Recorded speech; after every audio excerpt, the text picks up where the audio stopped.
gotta live it right. We're the mothers and daughters, sisters and queens. If we lift up each other, we can achieve anything. We're the ones who are gonna make the change. We're the ones who are gonna flip the page. Spread love like rings in the water. Yeah, that's the power of a woman. We'll raise our voices until we are heard. We won't stop. Turn up the volume till we change the world. We didn't come this far to not reach the stars. So let's begin by turning history into her story. It's enough. Oh, if we only got one life, we gotta live it right now. We're the mothers and daughters, sisters and queens. If we lift up each other, we can achieve anything. We're the ones who are gonna make a change. We're the ones who are gonna flip the page. Spread love like rings in the water. Yeah, that's the power of women. We got the power, we got the power. We got the power, we got the power, we got the power. Oh, tonight we're gonna ride our names across the sky so they'll know the power of woman. Sisters and queens, we can achieve anything. We're the ones who are gonna make the change. We're the ones who are gonna flip the page. Spread love like rings in the water. Yeah, that's the power. We got the power, we got the power. We got the power, we got the power, we got the power. Oh, tonight we're gonna ride our names across the sky so they'll know the power of women.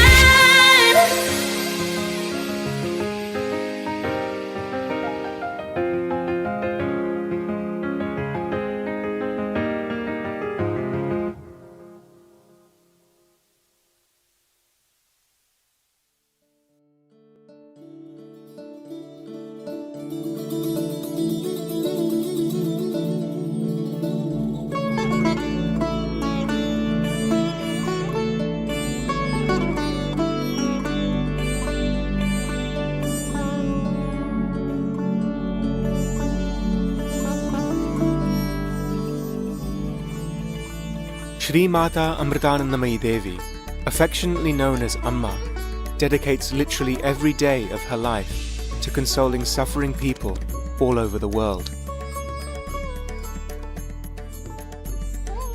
Her message and the essence of her compassion is expressed in her darshan, the motherly embrace she has given to more than 33 million people throughout her life.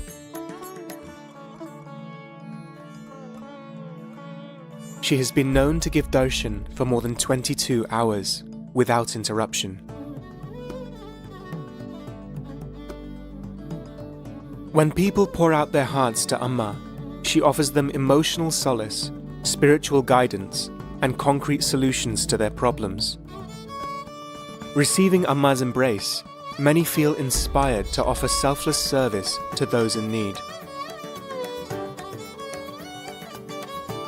In this way, this simple yet powerful act has become both catalyst and symbol for a growing international network of humanitarian initiatives known collectively as Embracing the World.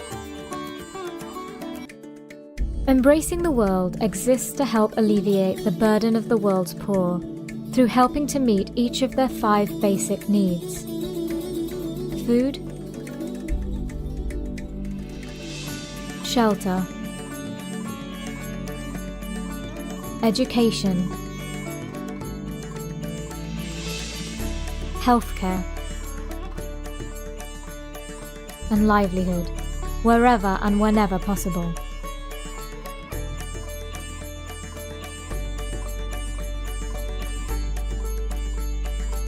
We are especially focused on helping to meet these needs in the aftermath of major disasters.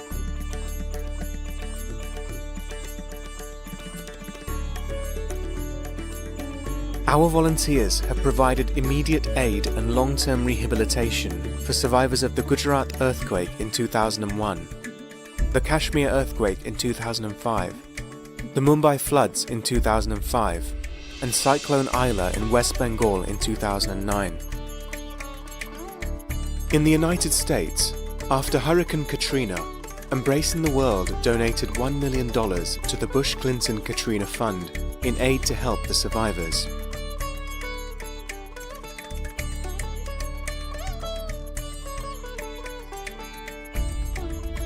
Augmenting these efforts, we work in the fields of environmental conservation and sustainability to help protect the future of our fragile planet.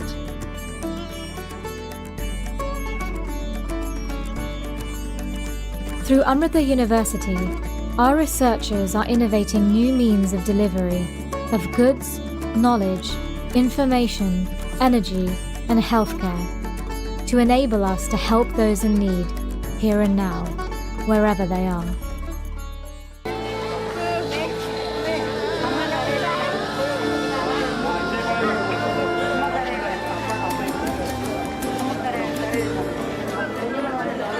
The 2004 Indian Ocean tsunami was the most devastating tsunami in recorded history, claiming nearly 228,000 lives.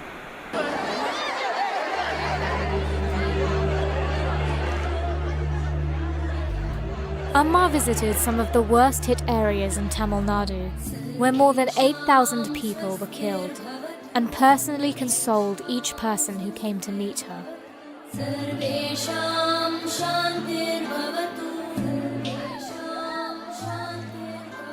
Amma's volunteers distributed more than 185 tons of rice and other provisions over the next several months, as well as 6 million meals to tsunami survivors.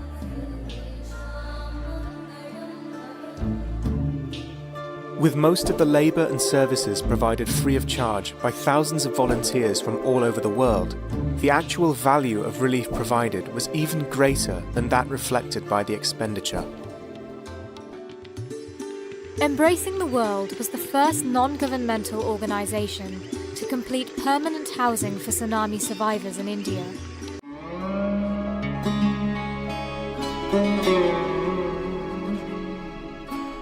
The 2011 Tohoku earthquake was the fifth most powerful earthquake in recorded history and triggered a devastating tsunami with 40-metre waves. Nearly 16,000 people lost their lives, and almost 130,000 buildings were completely destroyed. Within 3 days of the disaster, Embracing the World sent its first group of volunteers to the affected areas to assess the situation on the ground and to distribute food and water for the refugees. Later that same year, during Amma's visit to Japan, she announced a $1 million donation to help pay for the education of children who had been orphaned by the disaster in the prefecture of Miyagi. Amma then made an unscheduled stop in one of the tsunami-affected areas of northern Japan. Amma visited one of the relief centres for refugees, where she embraced and consoled each resident, offering them her shoulder to cry on.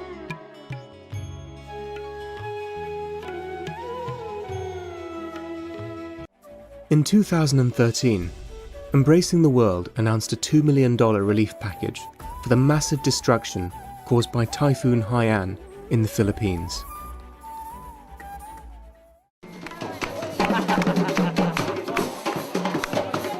On Amma's third visit to Kenya in 2011, she was welcomed by the Vice President of the Republic of Kenya, His Excellency Kalonzo Musyoka. Amma was there to officially inaugurate Amrita Watoto Boma, a care home for more than 50 children.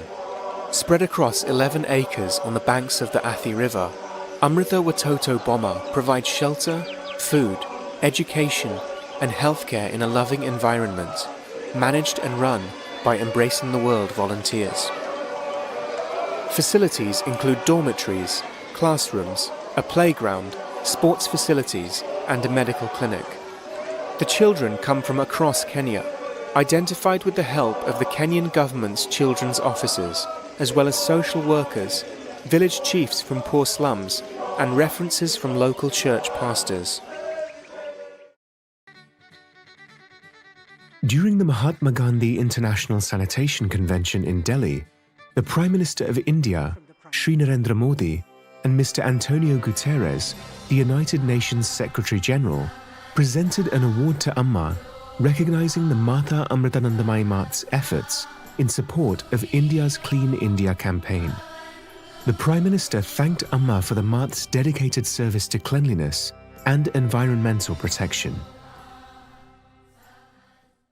Amma joined Pope Francis and 10 other world-renowned religious leaders in the Vatican for an initiative to eradicate modern slavery and human trafficking, and signed a joint declaration of religious leaders against modern slavery. Amma was formally invited by the government of the United Arab Emirates to participate in an interfaith alliance forum titled Child Dignity in the Digital World, in which more than 450 faith leaders from all religions were involved.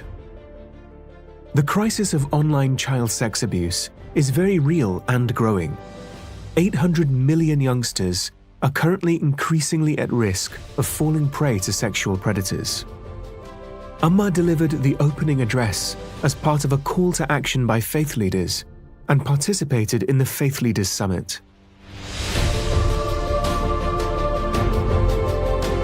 Amma and 5 senior faith leaders pledged to support the Abu Dhabi Interfaith Declaration for Child Protection. On the 24th of August 2022, the world stood witness to an auspicious occasion of the launch of a great institution. 130 acres of a sprawling health city campus is equipped to cater to 81 specialities. With over 2,600 beds, Amrita Hospital in Faridabad is India's largest private hospital, equipped with advanced medical facilities, with a built-up area of over 100,000 square feet.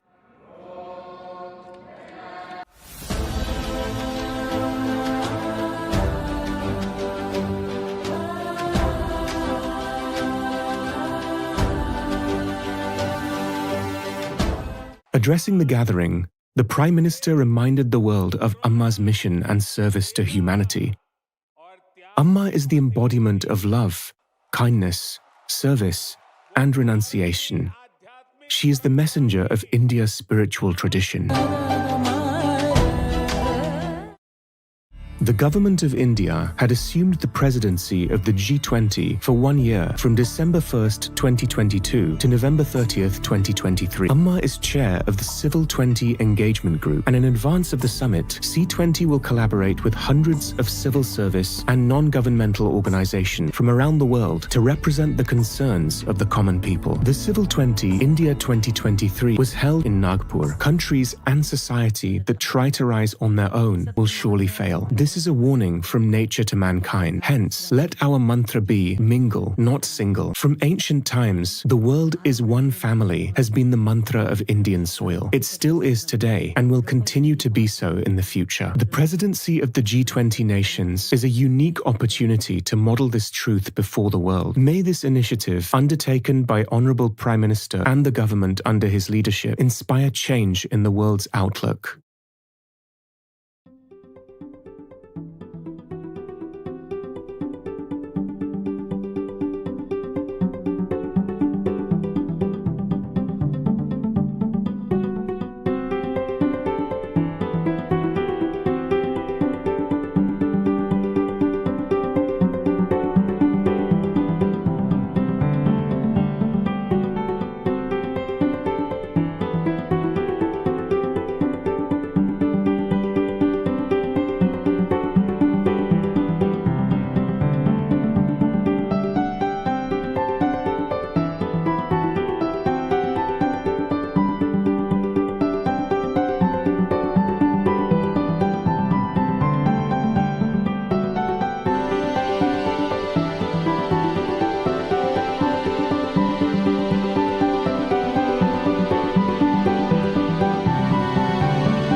the power.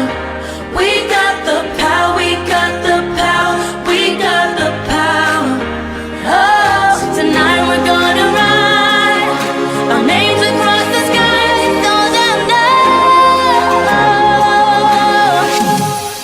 the power of woman.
The Power of Women anthem represents the symbolic transition that embraces and accepts our power as mothers, daughters, sisters, and queens.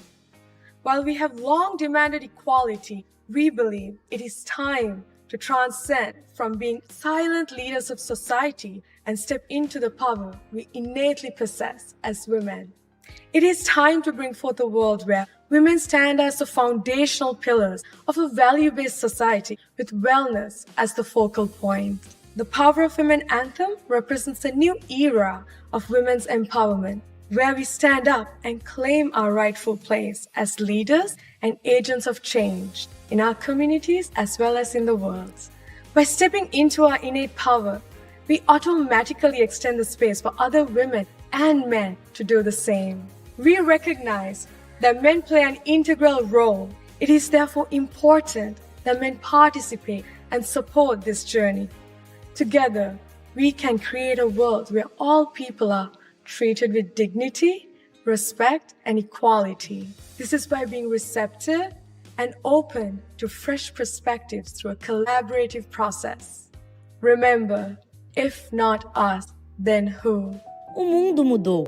Se antes a gente ficava na frente dos jornais, das telas, esperando notícias do mundo, agora ele tem cada vez mais a nossa cara, a nossa voz, o nosso olhar, a nossa história. O mundo muda e nos coloca em movimento para mudar também. Somos autores da mudança que queremos. E o Brasil nos dá uma grande oportunidade de participar dessa mudança. Com o G20 Social, movimentos sociais, organizações populares e pessoas de qualquer parte do mundo podem trazer suas propostas. Tem a chance de pautar discussões da agenda global envolvendo as maiores economias do mundo. A plataforma de participação social do governo Brasil Participativo foi especialmente adaptada para abrigar o G20 Social, que ganha uma ferramenta interativa, o G20 Social Participativo. Assim, amplia suas fronteiras com ambientes digitais bilíngues para receber propostas de todo o mundo. O G20 Social já envolve milhares de organizações sociais de 60 países que participam de reuniões e grupos de trabalho desde fevereiro, com propostas inovadoras e avanços concretos, e mostram que a sociedade sabe o que quer, sabe fazer e sabe colher os frutos de um novo tempo. Seja parte desta mudança. É tempo de falar, é tempo de fazer, é tempo de mudar. Para acessar, você só precisa de internet e cadastro no site gov.br. Entre, participe e contribua para o futuro. Sua participação é a sua assinatura na nova agenda global e deixará marca na cúpula social do G20, a primeira na história do Fórum das Maiores Economias do Mundo, que acontece entre 14 e 16 de novembro no Rio de Janeiro. Essa é a marca do G20 Brasil.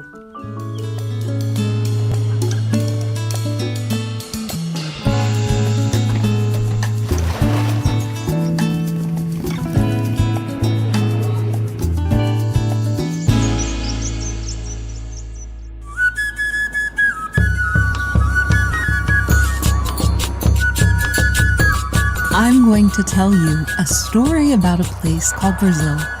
A Brazil woven with the vivid colors of its culture and history. A country that is much bigger than you may think. I'm going to tell you about a journey I went through between historical monuments and vibrant festivals. In the cities and villages of this country, where I discovered that its squares and streets are not just cobblestone paths, but stages of rich traditions and cultural expressions. Here, tourism goes beyond sightseeing, as it offers an authentic experience that allows you to experience and absorb the local cultural heritage. And when a street party takes place with dancers showing off typical costumes, I don't just see rhythm, but an important piece of Brazil, a part of this country's vibrant and resilient essence. In each city, you'll find spaces that breathe history and reverberate the strength of local traditions. In every museum, theater, and street, passionate and knowledgeable guides are waiting to share the secrets of Brazilian culture, leading you through an experience of enrichment and wonder. Brazil is always reinforcing its commitment to preserving and promoting its cultural heritage. Here, through the combination of tradition and modernity, you'll find more than monuments and events. You'll find the soul of the Brazilian people. Come along, experience, discover. Let Brazil touch your soul as it did mine. Here, every visit is a history lesson, and every experience a plunge into the cultural heart of Brazil. Cultural tourism, the journey to discover Brazil's artistic and historical roots.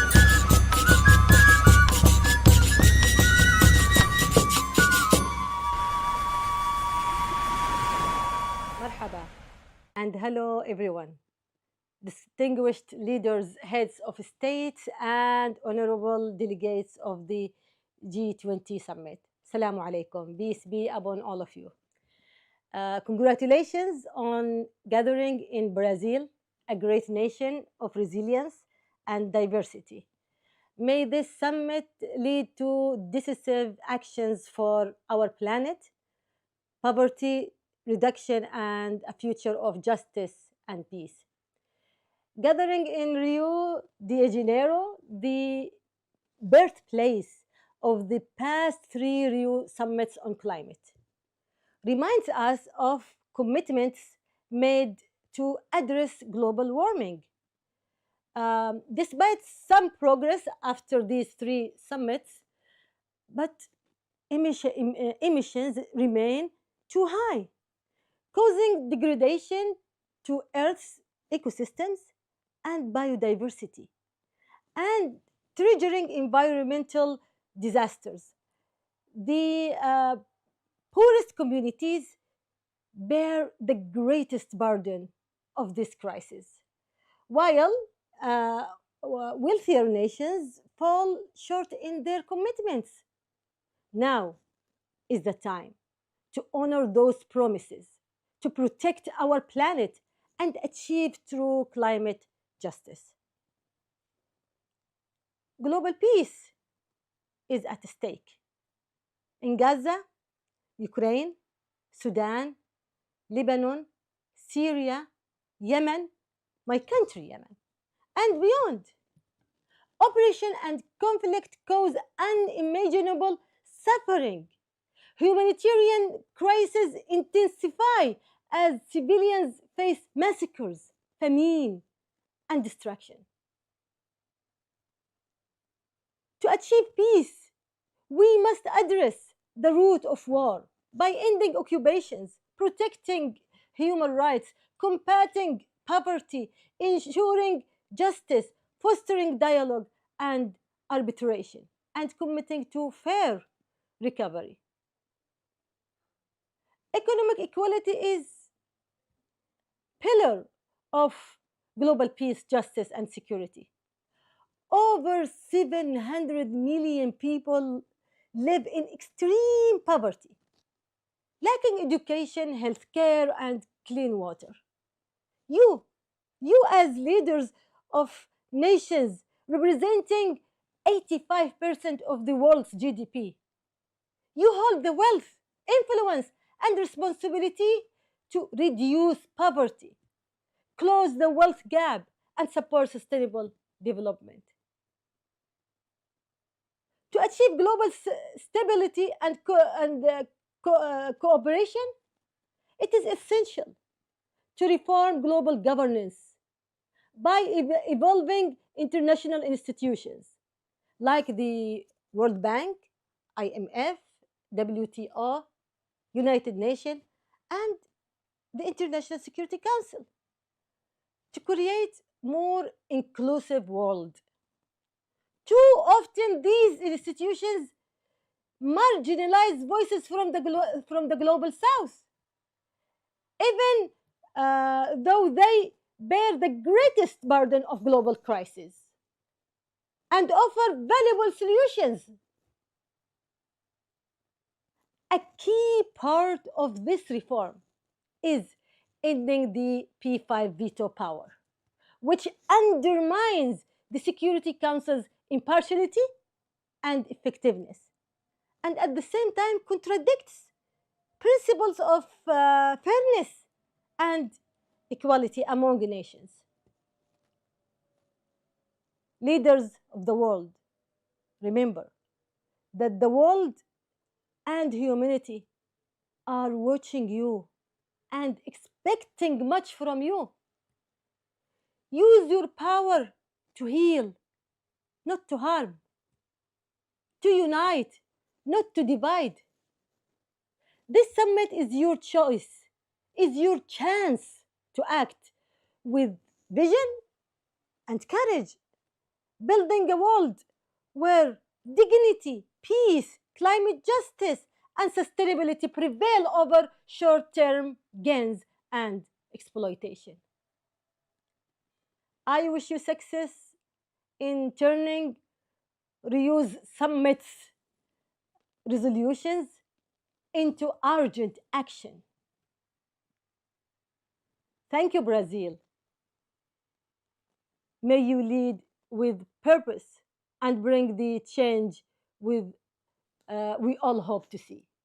Thank you very much. Wassalamu alaikum.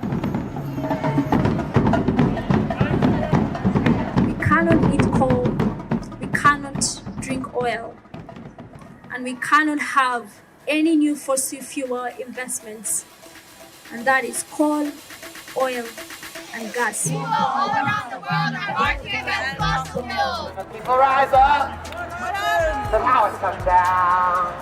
When the people rise up, the powers come down. Não existe justiça climática sem coletivo. A justiça climática ela precisa ser trabalhada pensando nas especificidades que cada coletivo necessita.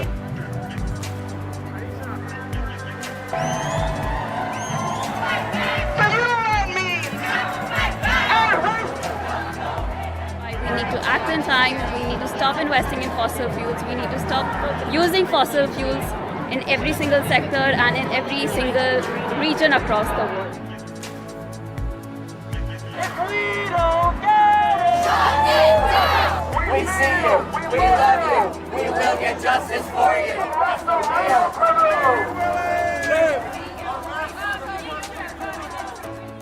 We must urge world leaders to sign on to a new fossil fuel non-proliferation treaty, which would ensure a just and equitable transition away from fossil fuels. End fossil fuels! Thank you, We need to convene together, not just as nations and the people in power, but as people, and spaces that create ways for for those networks to be built are incredibly important to reaching a place of planetary solidarity.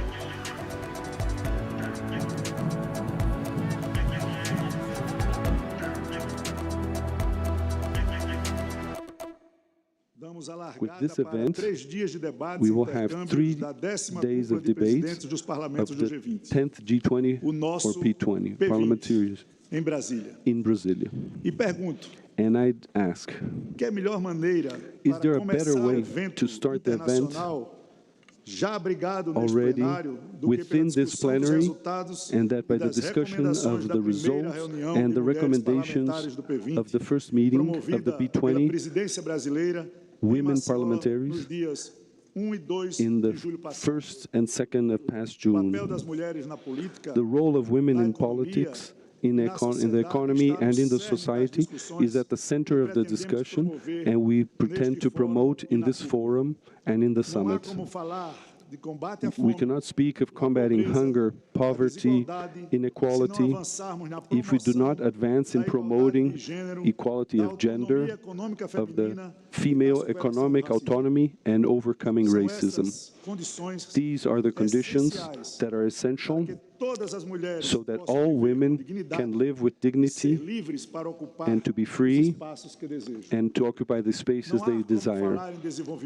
We cannot talk about development that is sustainable without talking about women's position, especially those in situation of vulnerability. These are the ones that suffer the most the impacts of climate change.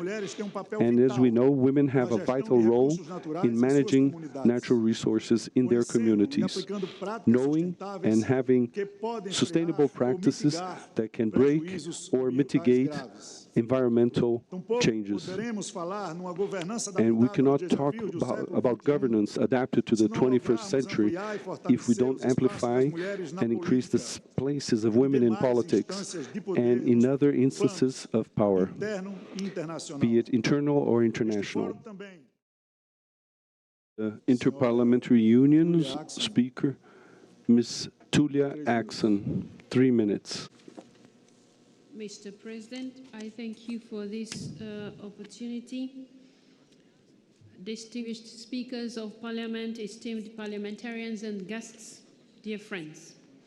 It is my great honor to address you today, and I state here with deep conviction that the work we do today is not only vital for our parliaments, but for the future of our societies.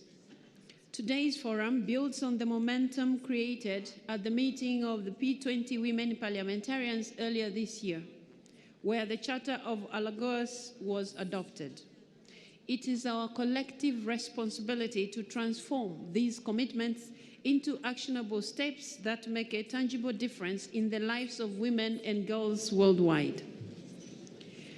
Colleagues, in our discussions today, we must confront a stark reality. Despite progress, gender inequality remains deeply entrenched, including in political decision-making. Currently, women make up just 27% of parliamentarians globally, and only 23% of those are speakers. And we are still lagging behind in ensuring our laws and policies fully incorporate the perspectives of women and guarantee equality in law and in practice. To bring about change, we need to be bold.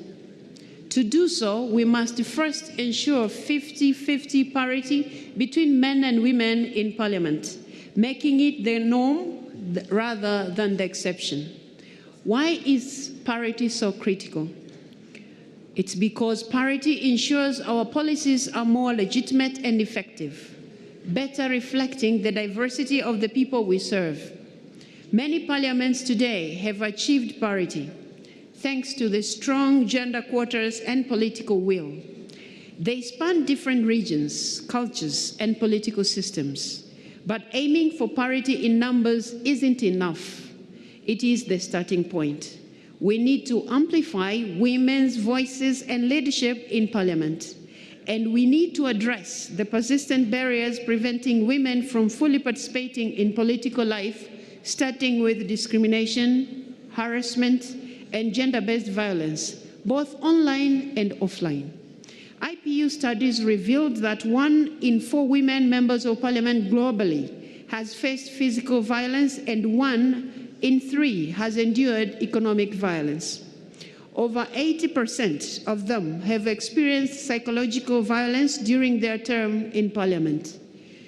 An intersectional approach shows us that violence disproportionately affects young women, women with disabilities, unmarried women, and women from minority groups. This situation is unacceptable, dear colleagues, especially in institutions that are meant to set an example. The IPU Kigali Declaration, adopted in 2022, reaffirms our commitment to creating gender-sensitive parliaments where women are safe, valued, and empowered. Beyond parity, the declaration urges our parliaments to ensure gender-responsive lawmaking and budgeting, place vulnerable populations at the center of parliamentary action, and address the caregiving gap that hinders women's career development and advancement. In line with this, the recent launch of CEDAW Committee's General Recommendation number 40 on the equal and inclusive representation of women in decision-making systems reaffirms our collective responsibility and continue advancing women's rights. We have our roadmap. So, colleagues, what are we waiting for? Colleagues, the urgency of climate action cannot be overstated. The women's leadership is critical in shaping just, inclusive, and sustainable climate policies. Women, especially those in vulnerable communities, are often the first to face the devastating impacts of climate change, and their perspectives are essential for crafting solutions that are not only effective, but also equitable. I urge all our parliaments to push for gender-responsive climate policies that meaningfully integrate women's experiences and leadership. This is not just a moral imperative, but a practical one too. Similarly, in a rapidly evolving fields of AI and emerging technologies, parliaments must ensure innovation benefits everyone. As AI transforms economies and societies, we must foster gender-responsive policies that regulate AI to prevent the reinforcement of existing biases and inequalities. Women's voices must be central to these discussions if we are to harness technology in service of equality and progress for all. Economic empowerment is another key pillar of gender equality. Discriminatory laws, limited financial access, and unequal pay and care responsibilities continue to hold back women. We must prioritize women's financial inclusion and empowerment, revisit our social protection, care and labor policies, lift legal barriers, and implement gender-responsive budgeting. These priorities were underscored in the Charter of Lagos, and today we must recommit to turning them into reality. Parliaments must champion these efforts in collaboration with civil society and international organizations. Colleagues, the road ahead is challenging, but the path is clear. To achieve gender equality, we must transform our parliaments into institutions that truly reflect the diverse societies we serve. Women's leadership across all aspects of public life is no longer a matter of debate. It is a necessity for a sustainable future. As leaders and lawmakers, we have the power and the responsibility to create conditions that allow women and girls to thrive. As we look ahead next year, that marks 30 years since the adoption of the Beijing Declaration and Platform for Action, a landmark commitment for gender equality. Let us build on this momentum to ensure that gender equality remains at the forefront of our national and global undertakings. I thank you for the opportunity, and I thank you for listening.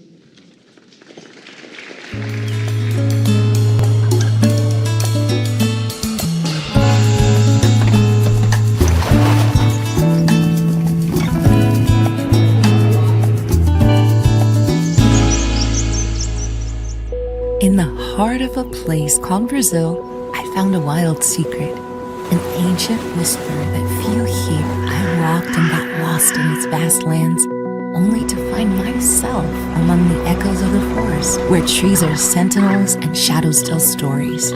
With each trail I explored, each river I crossed, this Brazil revealed a new chapter of its existence. The sound of the leaves at my feet was not mere sound, but a melody of adventure. It was a rhythm that I felt as being one of pure discovery. In this territory, ecotourism goes beyond our steps. It's a dive into the essence of a country that breathes life. My heart was not only captivated by the mysterious creatures of this kingdom, I embarked on river tales, was blinded by the golden dance of the rising sun, and delighted in ancient flavors and aromas on the banks of the magical rivers of the Amazon.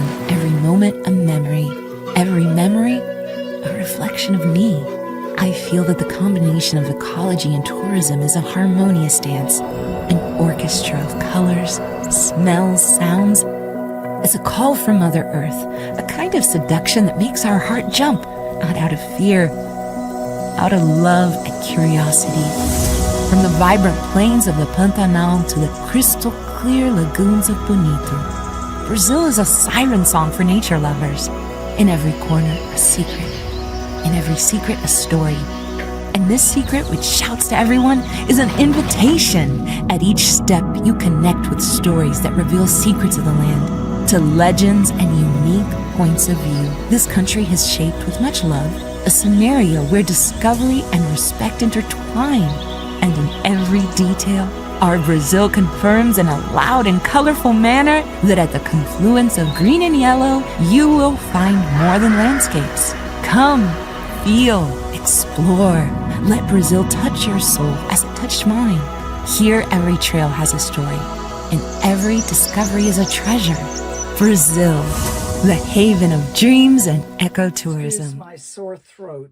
I'm Virginia Littlejohn, co-head of the U.S. delegation to the Women 20 and co-chair of Women's Entrepreneurship.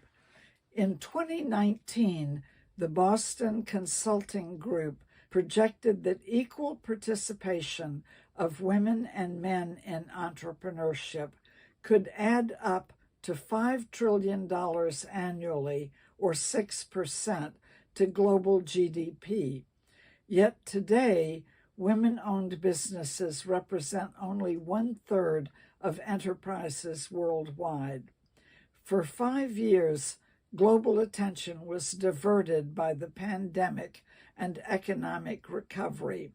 Now it's time for the G20 and W20 to refocus on closing this gender gap, fueling GDP through building stair steps to trillions of dollars. We already have a roadmap from researchers, the OECD, UN, and World Bank. Strategies include creating a stakeholder action alliance that unites government officials, organizations, researchers, advocates, funders, and women entrepreneurs around an implementation plan and powerful platform. Sharing research, policies, and best practices online, and accelerating women's access to finance, markets, networks, mentoring, and tech-based capacity building. We can start today. Current W20 knowledge partners will engage. Brazil's presidency has identified numerous best practices. 2 initiatives we've championed for several years include the WeFi program's superb Women Entrepreneurs Finance Code at the World Bank, and advancing access to corporate and public procurement for women, an initiative being led by 2 agencies in the UN Women's Entrepreneurship Accelerator. Both initiatives come with detailed implementation guidelines and peer learning networks, and the W20 Women's Entrepreneurship Action Arm and our knowledge partners can work hand in hand with government officials to drive implementation every step of the way. We ask G20 leaders to incorporate both initiatives in Brazil's G20 Leaders Declaration this year. As the Harvard Business Review put it when the Boston Consulting Group first came out in 2019, and I quote, "Female entrepreneurs have the power to change the world. Closing the gender gap will unleash new ideas, services, and products globally," unquote. W20 and G20 must work together to make this happen now. We look forward to working with you to add up to $5 trillion to global GDP. Thank you.